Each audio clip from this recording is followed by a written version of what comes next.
Senhor Deus, se conosco. Obrigado, Deus, por este momento de louvor, de adoração, de culto ao Senhor, ó Pai.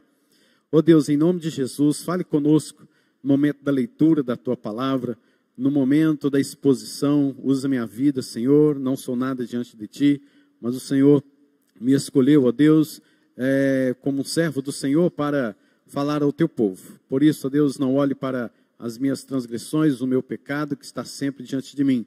Mas olha, Deus, para mim por meio de Cristo, que Teu Espírito Santo fale aos nossos corações e que haja transformação, haja recomeço, haja quebrantamento, Senhor. Que não seja uma mera palavra jogada ao ar, porque a Tua palavra é viva e eficaz. Fale conosco em nome de Jesus. Amém. Meus irmãos, abre sua Bíblia então comigo em Lucas, capítulo de número 15. Nós faremos a leitura dos versículos 11 a 24. Foi um texto que neste mês eu escolhi para meditarmos. Nós que estamos sobre esse tema, né? Fé, esperança e amor. E também falando sobre essa devoção, a piedade que temos que ter dentro do nosso lar. E nesta noite eu quero falar exatamente, pincelando aí algumas coisas da parábola do filho pródigo. E eu gostaria de que você estivesse abrindo sua mente de fato, para que possamos aprender de acordo com as Escrituras Sagradas, sobre este tema de esperança, fé e amor. Continuou. Certo homem tinha 2 filhos. O mais moço deles disse ao pai: Pai, dá-me a parte dos bens que me cabe. E ele lhes repartiu os haveres. Passados não muitos dias, o filho mais moço, ajuntando tudo que era seu, partiu para uma terra distante e lá dissipou todos os seus bens, vivendo dissolutamente. Depois de ter consumido tudo, sobreveio àquele país uma grande fome e ele começou a passar necessidade. Então ele foi e se agregou a um dos cidadãos daquela terra e este o mandou para os seus campos a guardar porcos. Ali desejava ele fartar-se das alfarrobas que os porcos comiam, mas ninguém lhe dava nada. Então, caindo em si, disse: Quantos trabalhadores de meu pai têm pão com fartura, e eu aqui morro de fome? Levantar-me-ei, irei ter com meu pai, e lhe direi: Pai, pequei contra o céu e diante de ti. Já não sou digno de ser chamado teu filho. Trata-me como um dos teus trabalhadores. E levantando-se, foi para o seu pai. Vinha ele ainda longe, quando seu pai o avistou, e compadecido dele, correndo, o abraçou e beijou, e o filho lhe disse: Pai, pequei contra o céu e diante de ti, já não sou digno de ser chamado teu filho.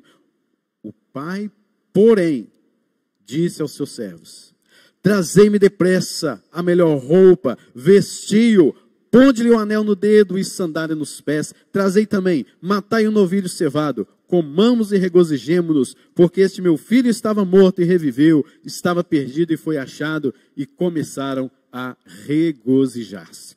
Só até aí no versículo de número 24. Meus irmãos, é um texto bem conhecido, até mesmo fora dos arraiais evangélicos.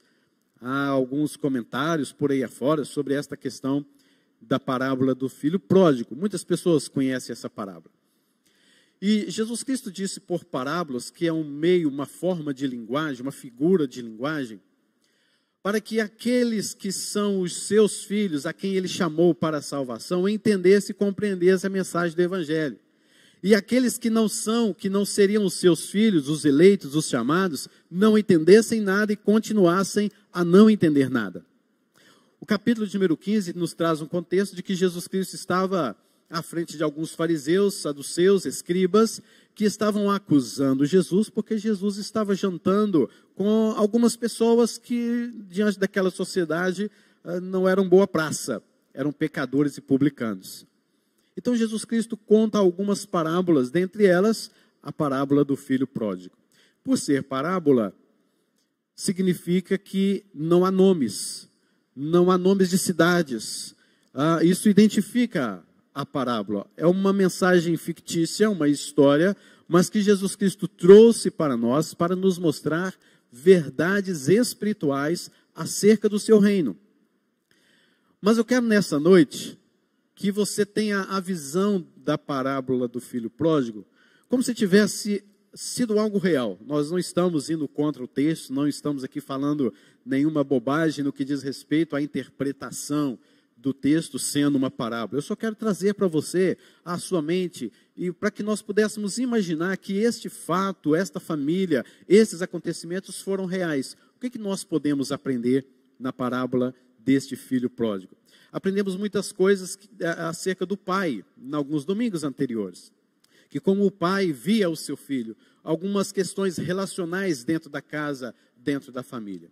E hoje eu quero enfatizar a questão do próprio filho pródigo, deste adolescente, este jovem que pediu ao seu pai os seus bens, e aquele filho pródigo, na verdade, estava dizendo: pai, o senhor não tem mais autoridade sobre mim. Era uma expressão de insatisfação, sabe? E ele disse: pai, me dá tudo o que o senhor me daria quando ocorresse a morte do senhor, ou seja, assim que o senhor morrer, eu vou receber uma herança. É o normal. Mas eu quero receber essa herança agora. Tudo que me é de direito. E disse o texto que o pai então fez isso. Lhes repartiu os haveres, deu os haveres tanto para o filho pródigo quanto para o filho mais velho. E o que acontece é que esse filho vai para um lugar distante, grave bem isso, ele vai para um lugar distante, e ali ele aproveita a sua vida, entre aspas, com toda a sua tal liberdade, e aí ele deixa então aquele país porque passou por um momento de fome, e ele procura um emprego, e o emprego que lhe aparece é cuidar de porcos, e os porcos não era um animal muito bem quisto dentro da sociedade judaica. Era um animal imundo, não poderia se aproximar sequer do porco.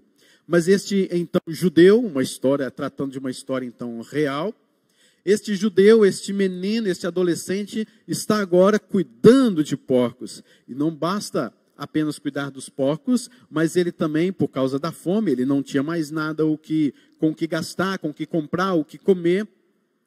Ele come daquelas coisas nojentas dos próprios porcos, aquelas sementes, alfarrobas daqueles porcos, que só porcos comiam.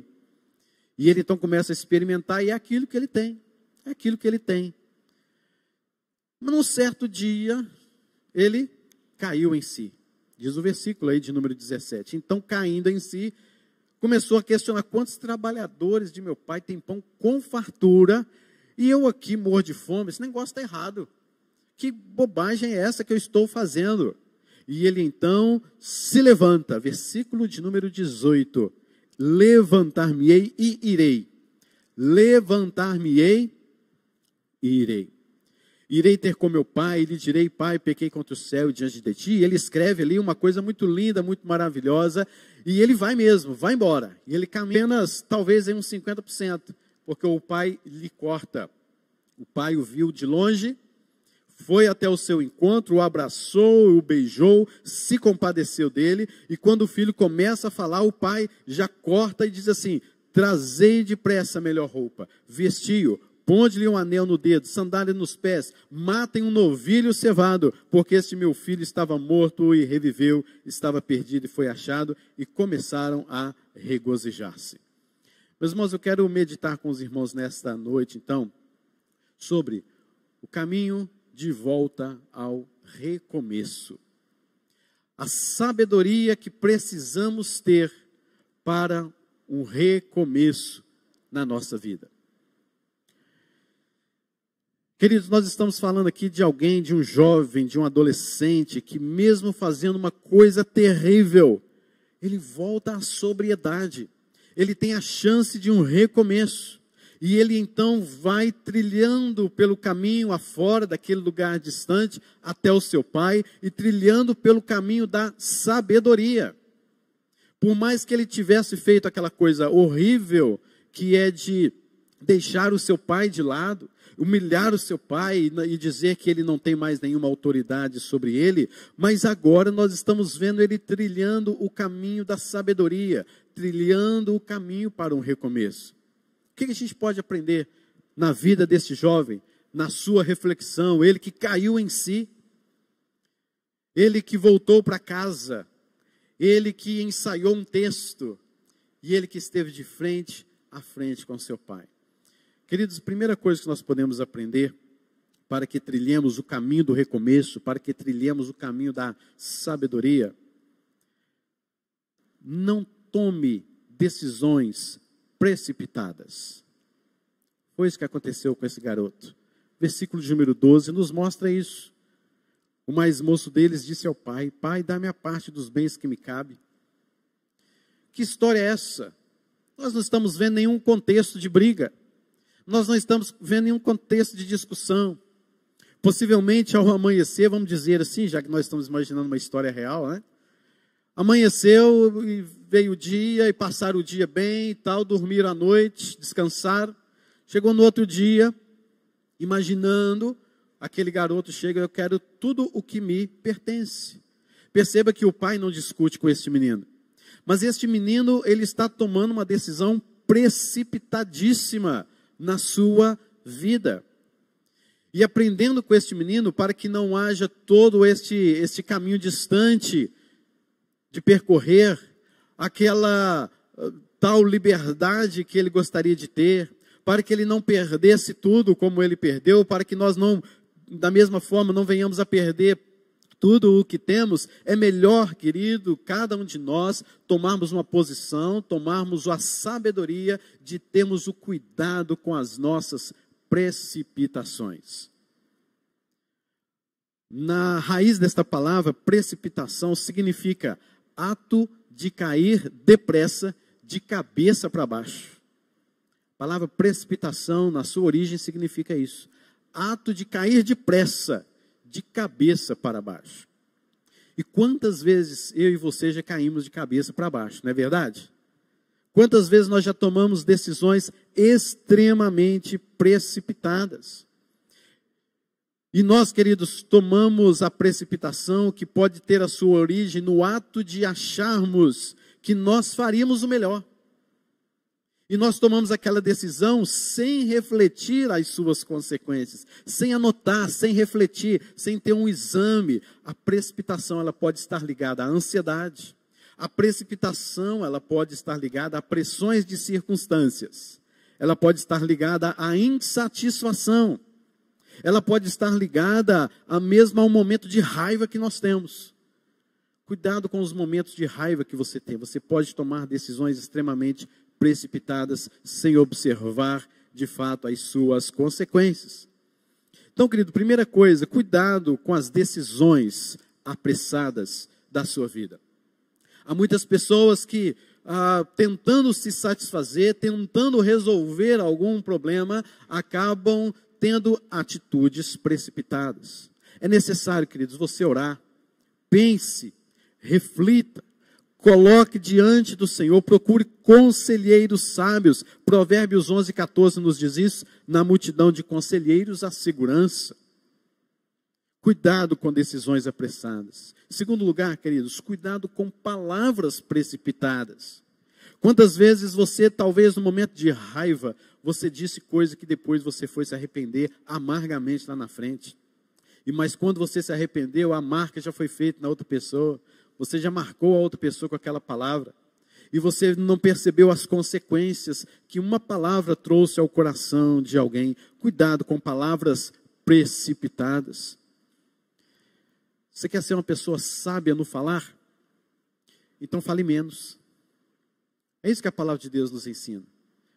Você não precisa ser uma pessoa sábia em argumentos e em tantas coisas, e isso e mais aquilo outro.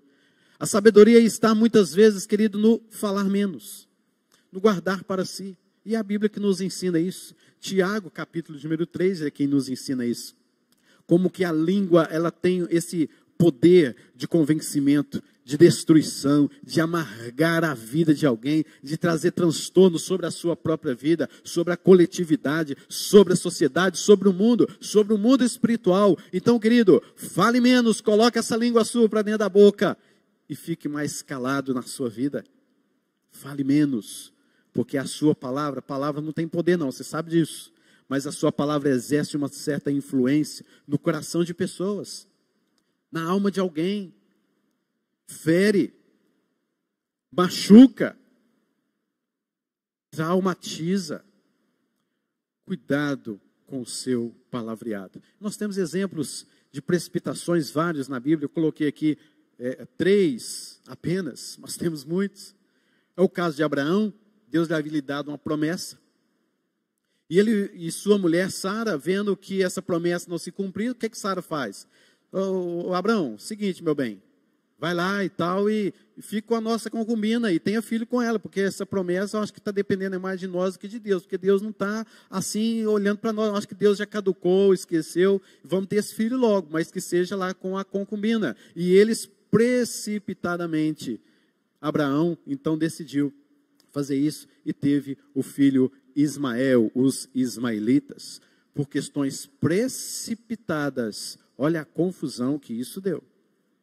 Vemos o caso de Esaú, que vendeu o seu direito de primogenitura, estava com fome, e ele disse, estou a ponto de morrer, o que me vale o meu direito de primogenitura? E vendeu o seu direito de primogenitura para o seu irmão enganador, Jacó.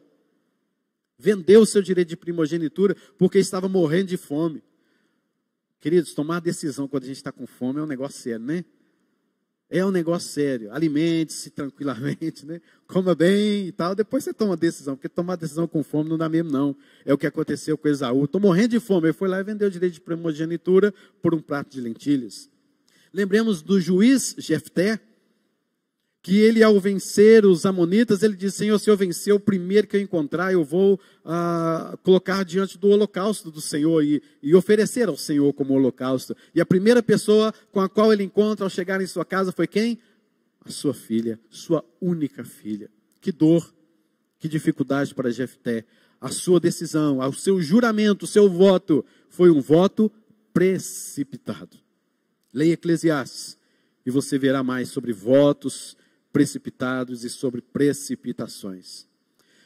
Tome cuidado com as precipitações. Segundo lugar, queridos, o que podemos aprender na parábola do filho pródigo e com este filho, não faça a coisa certa da forma errada. Não faça a coisa certa de forma errada. Nós somos mestres em fazer coisas certas, mas com motivações erradas. Haveria uma hora, queridos, que esse menino, ele sairia mesmo dentro de sua casa. Isso é o comum, isso é normal. Filhos saem de casa, seja no momento do casamento, seja para estudar fora. Em algum momento ele vai sair. Então, ele está saindo de casa, mas ele está na hora errada, de uma forma errada, no tempo errado, com palavras erradas e em circunstâncias desfavoráveis. Então ele está fazendo uma coisa que é certo fazer, que é o de um filho um dia sair de casa, mas ele está fazendo com a motivação completamente equivocada, errada. Há alguns pais, queridos, que dizem, eu estou criando o meu filho para o mundo. Não, queridos. Você não cria o seu filho para o mundo, para saber enfrentar as coisas do mundo por aí afora.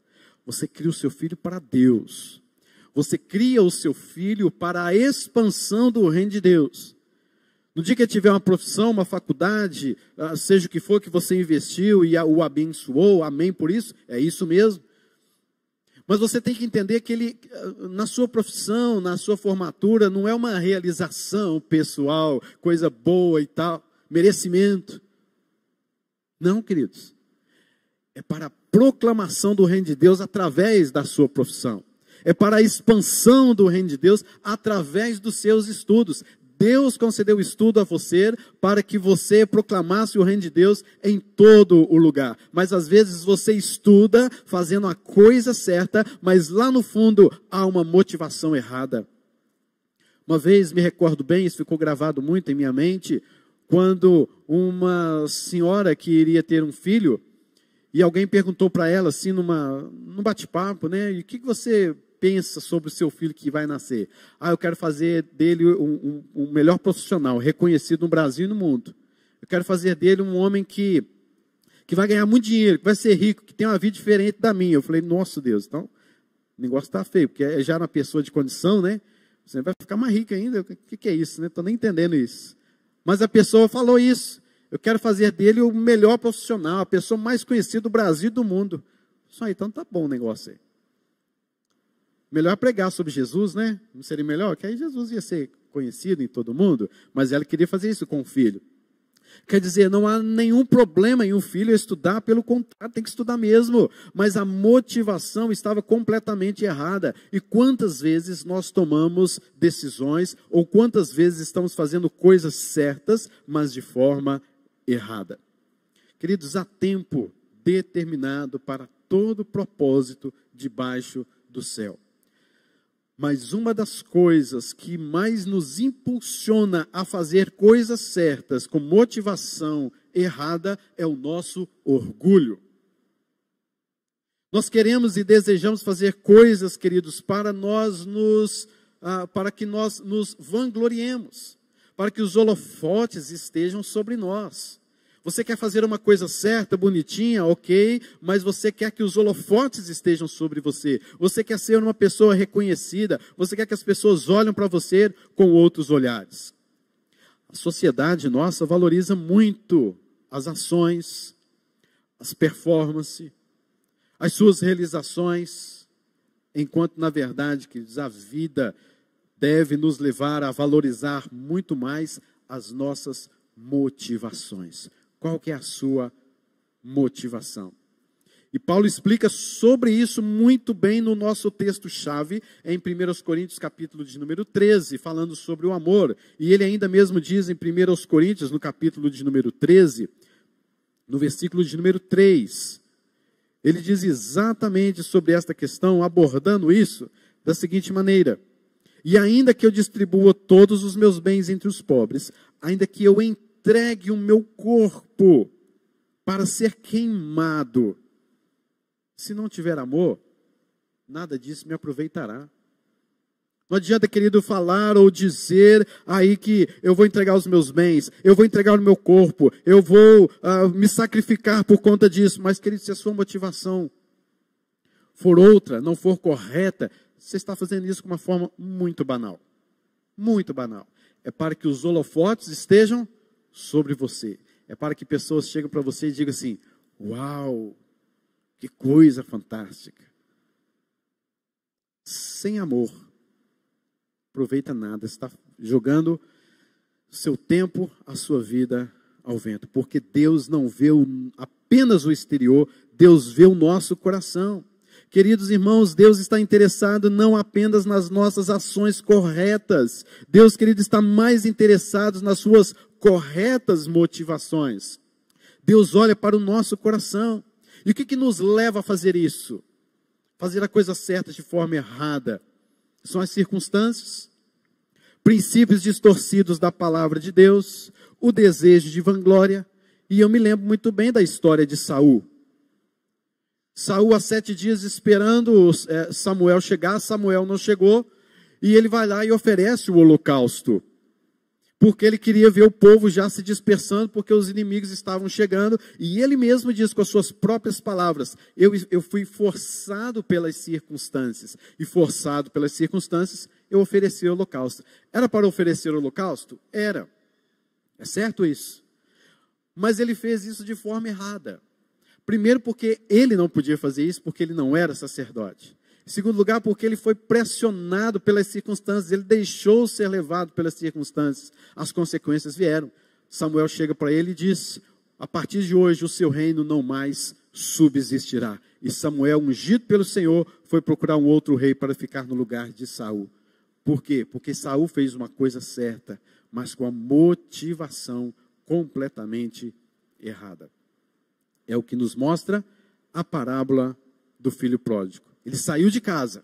É certo sair de casa, mas com motivação, com o tempo, com a circunstância errada. Terceiro lugar, queridos, não espere uma crise chegar para você saber o que é importante na sua vida. Não espere uma crise chegar para você saber o que é importante na sua vida. Eu pergunto para você: o que é mais importante para você? Pense. O que tem ocupado mais a sua mente? A palavra de Deus nos diz, onde está o teu tesouro, aí também estará o teu coração, Mateus 6, 21. E a minha pergunta para você é, onde é que está o teu tesouro? Porque onde está o teu tesouro, ali também estará o seu coração. Onde é que está o teu tesouro? O que é importante para você na sua vida? Parece, queridos, que só percebemos o valor das coisas, das pessoas, mais tarde, quando nós as perdemos. Esse menino só foi descobrir isso quando ele estava no fundo do poço. Crises, queridos, virão. Há 2 anos atrás nós falávamos sobre isso. Crises virão e vieram. Estão aí presentes em muitos lares, em muitas vidas, em muitas situações de diversas formas, alguns menos agravantes, outros mais agravantes, mas nós não podemos nos omitir, nem obscurecer o nosso pensamento, porque de fato nós estamos passando por crises. As crises chegaram. E essas crises, queridos, quando elas vêm, quando elas vierem, nós precisamos estar prontos para enfrentá-las. E como devemos estar prontos para diante da crise? Nós devemos ser, em primeiro lugar, fortalecidos na palavra de Deus. Você não está passando por esta crise ainda, mas ela um dia pode chegar na sua vida. Então, fortalece-se na palavra de Deus. Em segundo lugar, exerce a sua fé. A crise ainda não chegou, exerce a sua fé. Edifica a sua fé na palavra. Terceira coisa, ore sem cessar. Vigiai e orai. Orai sem cessar. Orando em todo tempo e em todo lugar. Outra coisa, querido, para que você fortaleça a sua vida, para que quando a crise chegar, você esteja forte, tenha comunhão com a igreja. Tem gente esses dias que de aglomeração, de distanciamento, na verdade, de que não podemos reunir, está achando uma beleza. Não preciso mais ir na igreja, coisa boa, né? Vou ficar em casa mesmo. Vou assistir o culto pela internet. Não estou dizendo que quem está em casa agora nos assistindo e participando conosco tem esse pensamento. Mas eu sei que muitas pessoas pensaram assim. Não precisa pegar trânsito, não precisa gastar gasolina, não precisa trocar de roupa, não precisa passar perfume, né? Espero que passe em outros momentos, né? Mas o que acontece é que a pessoa ela não tem essa motivação, sabe? De a comunhão com a igreja. Não, a igreja tem todo domingo. Fortalece a sua vida em comunhão com a igreja, porque é no momento de crise, quando elas vierem, a igreja, a comunhão da igreja, a intimidade de um irmão com o outro, ela, querido, que estará no seu coração, fortalecendo a sua vida. Agora, queridos, eu fico assim, às vezes, triste em ver que muitos dos nossos jovens, por exemplo, têm muito mais amizade fora do que amizade dentro. Tem muito mais confiança em pessoas do mundo, com princípios que não condizem com as coisas do mundo, do que pessoas tementes a Deus. Fico triste com uma situação como essa. Jovens que não querem se reunir, não querem se encontrar, acham difícil demais, acham complicado demais. Eu não faço isso, eu não me reúno desse jeito. Se for desse jeito eu não vou, se for daquele jeito eu não vou. Querido, para com isso em nome de Jesus. As crises virão sobre a sua vida. E quem é que você vai procurar? Parem de frescura. Tenha dó da sua própria vida. Em nome de Jesus. Uma dificuldade para reunir os jovens da igreja. Uma dificuldade para fazer algo com os jovens da igreja.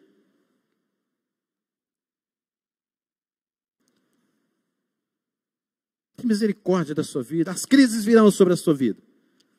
A quem você vai procurar? Tanta desculpa. Tanta justificativa, sabe? Que eu me canso de ver estas coisas. E o diabo agindo, o mundo agindo, as coisas acontecendo. E os jovens esperando crises chegar para depois dar valor a uma reunião da mocidade. Poxa, por que eu não reuni? Por que eu não estive lá? Agora está passando por crise. Perdeu a mãe, perdeu o pai, perdeu alguém. Quem é que vai vir agora para consolar, para dar um abraço, né? Entre aspas. Para estar ali com ele ali, quem? Aí depois, vem para o pastor e fala assim, ninguém me ama nesta igreja, não tem amizade na igreja. Claro que não tem, velho. Claro que não tem. Nunca se interessou no trabalho. Nunca fez algo que realmente chegasse e falasse, eu quero, estou junto, vou arregaçar as mangas. A gente está passando por crise, queridos. Está sendo fácil reunir esse negócio de online, não. Pelo amor de Deus, não gosto disso, não. Mas é o que temos, agarre-se nisso em nome de Jesus. Não espere as crises chegarem, meu jovem. Família, pai, mãe, filho. Espere as crises chegarem para você valorizar uma reunião online, não. Para você valorizar uma reunião de oração. Não espere as crises chegarem na sua vida para você valorizar um culto de domingo à noite, que você poderia estar muito bem aqui, lendo, meditando e estudando a palavra de Deus.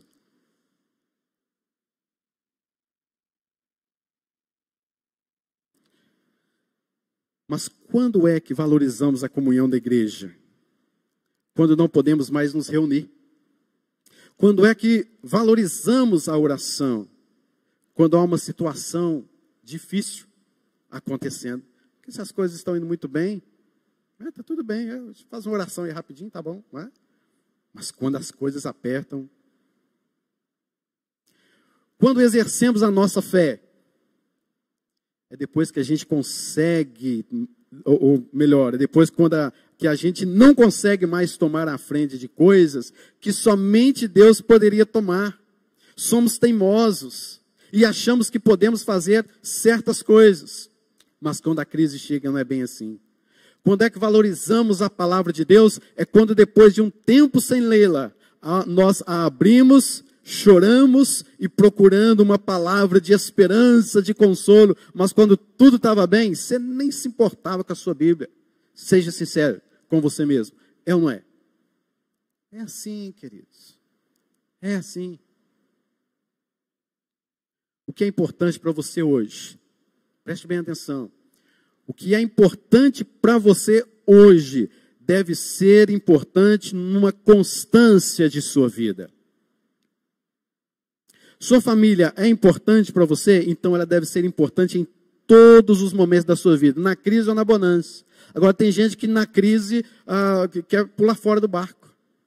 Quer ter uma vida apenas de boa, né? Tranquilo, sossegado. Aí vem a crise, ele quer pular fora do barco. E o que é importante para você? A sua família é importante para você? Firme-se com ela nos momentos de paz, de bonança e também nos momentos de crise. Não abandona a sua família, não. Igreja é importante para você? Deveria ser, e eu sei que é. Então ela deve ser importante em todos os momentos da sua vida. E não apenas quando as coisas apertam. Porque quando está tudo bem, aí não vem na igreja, não participa, não envolve, não aconselha com o pastor, não vem procurar. Está tudo bem, está tudo bem. As coisas apertaram. Pastor, ora por mim. Pastor, estou precisando. Pastor, eu estou indo na igreja. Meus irmãos, eu já identifiquei muitas vezes pessoas que só estão na igreja porque estão passando por problema. Eu já identifiquei pessoas que, olha, o fulano de tal chegou, fiz problema na casa dela, apertou de novo. A gente identifica já. Por quê? Porque só buscam a igreja, a comunhão, porque a igreja é apenas útil para ela, não é importante, mas útil. Triste isso. Espero que você não perceba, queridos, a importância de coisas na sua vida na ocasião de um luto. Espero, queridos, que você não valorize coisas importantes na sua vida na perda da confiança de alguém sobre a sua vida. Ou quem sabe numa circunstância que desfavorece qualquer atitude sua. Aí já não tem mais jeito. A crise chega. E quando ela chega, aí sim que nós notamos que damos maior valor às coisas do que pessoas. Quantas vezes você valorizou muito mais o seu dinheiro do que pessoas? Mas de fato, queridos, a crise também tem um lado bom, ela nos leva a refletir, ela nos coloca, faz com que a gente coloque a cabeça no nosso travesseiro e começamos a refletir diante de tantas coisas em nossa vida. Há pessoas que precisam muitas vezes estar no fundo do poço, sabia disso? Nós gostamos de ajudar, de levar, de dar uma mão para a pessoa, mas às vezes é necessário que a pessoa continue no fundo do poço por um bom tempo. Porque ali ela vai aprender como aconteceu com o filho pródigo. Quando é que foi que ele valorizou as coisas importantes de sua vida? Não é quando ele estava lá aproveitando e gastando dissolutamente os seus bens. Mas foi quando ele estava no fundo do poço. E muitas vezes, queridos, já aprendi isso no meu ministério há um tempo, que pessoas que estão no fundo do poço, às vezes é necessário manterem-se lá. E a gente aqui com amor, em oração, suplicando e amando aquela pessoa sempre. Mas muitas vezes é no fundo do poço que Deus vai tratar daquela pessoa. E às vezes a gente quer dar uma mãozinha para Deus, às vezes a gente quer caminhar junto, vou te ajudar a sair do fundo do poço. Não, não. Já aprendi isso. Deixa lá um pouquinho, Deus vai tratar. Deixa com Deus, ela com Deus. Depois Deus levanta você e pode ajudar. Mas por enquanto, há pessoas que precisam ficar no fundo do poço, como aconteceu com esse garoto. Queridos, não deixe crises chegar para valorizar seus pais. Não deixe crises chegar para valorizar o brincar com os seus filhos. Não deixe crises chegar, queridos, para que você valorize o encontro da mocidade, o encontro dos adolescentes, o encontro com a igreja. Não deixe crise chegar, porque no momento de crise você vai ver e vai notar o que era importante para você, mas que agora não tem mais jeito. Quarto e último lugar, não hesite em voltar para casa, mesmo que tenha feito tudo errado até aqui. Não hesite em voltar para casa, mesmo que tenha feito tudo errado até aqui e agora. Esse garoto podia ter pensado, olha, eu fiz isso, fiz aquilo outro. Posso ir para qualquer lugar deste mundo, menos para minha casa. Para lá eu não volto. Vou apanhar. Vou ter um castigo, assim, eterno. O trauma vai ser maior. Meu pai vai me rejeitar. Vai ser pior. Vou ficar por aqui. Não foi isso que ele pensou, foi? O que ele fez? Levantar-me-ei e irei. Levantar-me-ei e irei. Versículo 18. Está faltando muito isso para nós hoje em dia, queridos. De levantarmos e irmos. Porque há muitas coisas que ficam só na teoria, só na mente, né? A gente nunca coloca em prática, nunca realiza. Queridos, é necessário você se levantar e ir. Tomar posição, tomar atitude. Colocar os pés, firmar os seus pés no chão e caminhar e voltar para a casa do Pai, sem hesitar. Nós podemos, queridos, até criticar este garoto, o filho pródigo. Nós podemos falar um monte de coisa errada que ele fez, mas uma coisa é certa, ele começou a agir de forma certa, de forma correta. Ele tem atitudes que a Bíblia nos mostra que são respostas ao toque do Espírito Santo na vida do pecador. Aqui é o caminho da reconciliação. Ele começa a trilhar o caminho do recomeço, do reconhecimento dos seus erros. Queridos, é incrível vermos, mas há pessoas que, mesmo diante das maiores crises da vida, não se humilham. Não se humilham. Têm os seus corações endurecidos. Outros fingem ser humildes. Esses são os piores, eu acho, sabe? Fingir humildade. Oh, meu Deus do céu, tem misericórdia de nós, né? É incrível pessoas fingindo humildade. Coração orgulhoso, manchado pelo egoísmo, pela vanglória, e ainda se demonstra, se expressa como uma pessoa extremamente humilde. Já vi pessoas dizendo, eu prefiro comer o pão que o diabo amassou, do que me humilhar. Já vi gente dizendo isso, cara a cara, assim, não por causa de um problema comigo, né, mas de uma forma geral. Quer um exemplo disso? Alguém que um dia fez isso? Judas Iscariotes. Judas Iscariotes fez exatamente isso. Ele fez tudo errado, e apesar de que ele estava designado de fato para fazer isso, enfim, mas ele não se arrependeu verdadeiramente. A palavra de Deus nos diz que ele viu o que ele fez, ele foi comovido de um remorso, ele chorou, ele teve ali algumas atitudes, mas o que ele foi fazer? Ele hesitou em voltar-se para casa. Ele hesitou em voltar-se para Cristo. O que ele fez? Foi suicidar-se. Este não é o caminho. Obviamente que não, muito menos um suicídio. Mas, queridos, nós precisamos estar abertos, porque nós precisamos entender que nós conhecemos o Pai que temos. É um Pai perdoador, é um Pai reconciliador. E Judas passou todo esse tempo com Jesus e não entendeu nada. E ele, tocado de remorso, se suicidou. Quando pecamos, queridos, nós pecamos conscientes. Há pessoas que dizem, pastor, eu pequei, mas é uma coisa que não está em mim. Vai estar onde? Está onde então? Está no no céu, está por aí. Aí de repente vem alguma coisa, vem o pecado parece que voa, não é isso? O pecado tem asa. Aí fica voando e tal, de repente ele pousou em mim, foi para o meu coração, aí eu fui lá e pequei. Aí depois ele saiu e você diz assim, ó, pequei, é uma coisa que não está em mim. Meus irmãos, para com isso. A palavra de Deus nos fala muito claramente. O pecado habita aqui dentro, olha, de mim. Eu nasci em pecado, em iniquidade me concebeu minha mãe, tadinha. E a gente precisa entender que o pecado habitando em nós, eu preciso vigiar, eu preciso buscar a Deus, eu preciso fazer com que a armadura de Deus esteja sobre minha vida para que eu possa resistir no dia mau. Mas o fato, queridos, é que, sabendo disso, não é o fim do mundo. É necessário você ter a humildade de reconhecer os seus erros.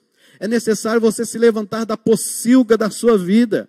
E do jeito que você está, você caminhar, mesmo que seja longe, mesmo que seja distante, mesmo que seja uma longa caminhada. Mas esse garoto, ele não perdeu a esperança de ser perdoado. Eu podia ir no meio do caminho e falar assim, nossa, eu estou fazendo uma besteira, eu tenho que voltar para casa, eu não posso. E depois, no outro dia, ele recomeçar, depois ele voltar de novo, e ele recomeça e volta. Já teve um momento da sua vida assim? Aí eu vou lá e vou voltar. Depois você fala, não, melhor não. Aí você volta. Aí depois você pensa de novo, não, eu vou. Aí você vai, né? Aí de repente você, não, melhor não ir. Terrível isso, né? Indecisão. Mas esse garoto não fez isso, não. Ele conhecia o pai que ele tinha. Ele foi para o pai. Ele não hesitou. E ele, queridos, reconheceu que ele poderia sim ser perdoado. Há uma frase de um grande autor que diz, você nunca é tão grande como quando é humilde. Você nunca é tão grande como quando é humilde. E o filho teve isso. Eu errei. O Senhor me aceita. Queridos, a humildade do reconhecimento do seu erro e a esperança do perdão devem reacender a chama de um novo começo em sua vida. Humilhe-se, reconheça o seu pecado, tenha a esperança do perdão, e quando você olha para a cruz de Cristo, Cristo já nos perdoou, e tenha então um novo começo na sua vida. Jesus está sempre pronto a te perdoar, a nos perdoar. Meus queridos, para encerrarmos, não tome decisões precipitadas. Este é o princípio da mansidão. Não faça a coisa certa da forma errada. Esse é o princípio da sobriedade. Não espere uma crise chegar até você para saber o que é importante em sua vida. Esse é o princípio da valorização. Não hesite em voltar para casa, mesmo que tenha feito tudo errado até aqui. Este é o princípio da humildade. E nós, queridos, nesta aplicação da parábola do filho pródigo, nós somos o filho pródigo. Eu e você. Nós podemos ser também a figura do filho mais velho, que nós vamos ver em outro momento. Mas aqui, neste momento, Jesus Cristo está nos mostrando que eu e você somos a figura do filho pródigo. A nossa decisão no Éden foi algo precipitado, baseado na insatisfação dos nossos desejos. Mas Deus nos dá a graça de um recomeço. São atitudes que nos fazem trilhar pelo caminho da sabedoria. Atitudes, queridos, que nos fazem trilhar para um caminho do recomeço. É necessário recomeçar. É necessário, queridos, dar o passo, dizer, levantar-me-ei e irei. Ter disposição na sua vida.